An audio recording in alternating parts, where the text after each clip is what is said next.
more, but just having the community take care of itself and just go from there.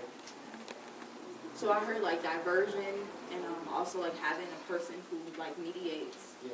And there's already a person, right, the juvenile officer, but that happens after the arrest. This group right here. Who wants to share?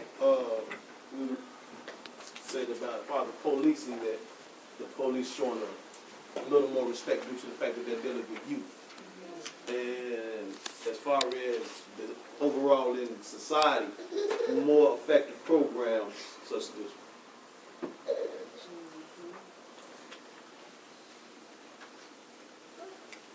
Anyone want to add something to this? Anything else?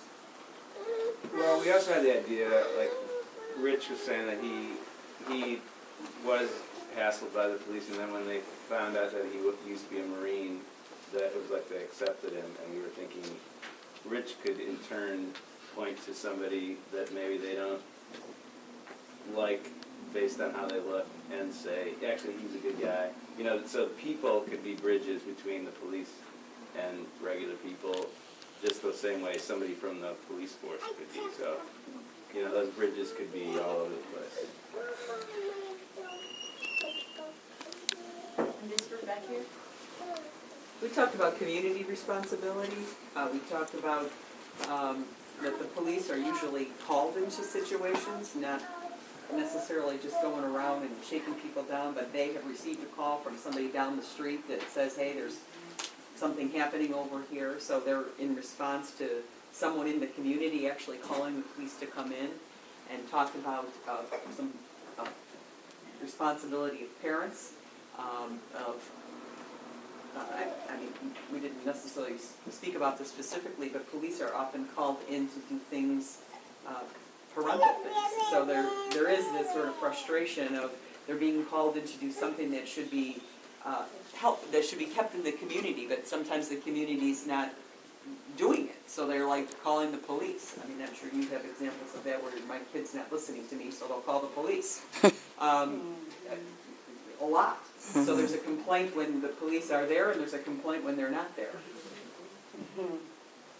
We talked about respect and some of the other things too. We talked about how difficult it was to be a police officer and how you are not usually seeing the best of humanity when you're a police officer. You're called into a situation where man's inhumanity against man is at its highest.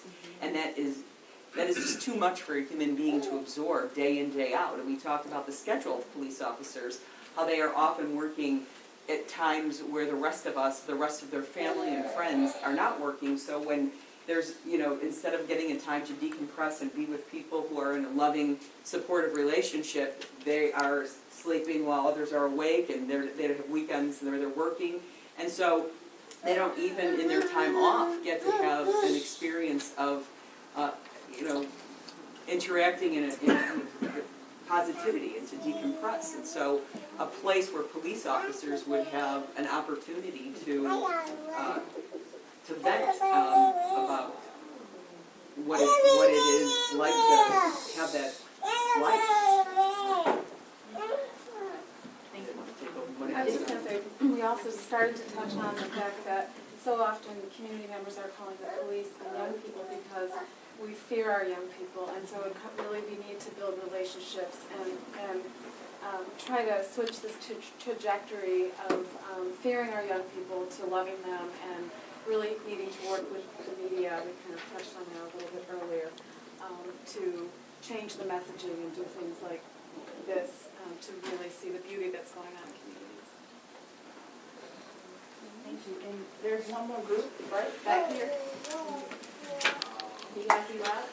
So what we had talked about, it starts parents just saying no, starts by saying hi, like on the street. So just kind of building that relationship,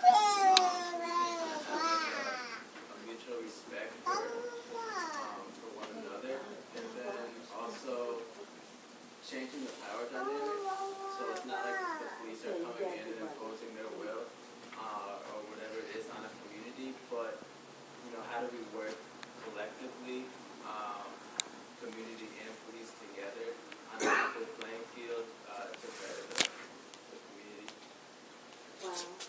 Well, I'm very impressed. Like, there are some amazing people in this room, right? Like, there are youth here, there are people within the sort of justice system, there are people who work within the police department, there are people who are parents, right? And like the solutions to our problems, these tensions between police and youth, they are here in the room, right? We just named some of those solutions. And those are just some of the things that could happen when you use this card deck, when you listen to the audio story that we have. Like, we're trying to encourage you to just have conversations like these. And hopefully for those people who work in, justice departments or restorative places, you're taking these conversations to the next level, right? So, Sarah, are we gonna pass up the poster card?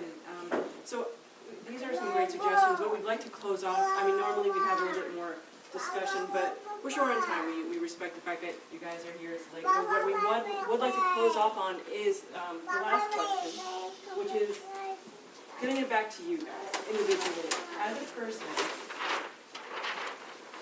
we would all like you, and this is what the Post-it notes are for, is to name one action you can take today to improve youth and police interaction. So what can you do?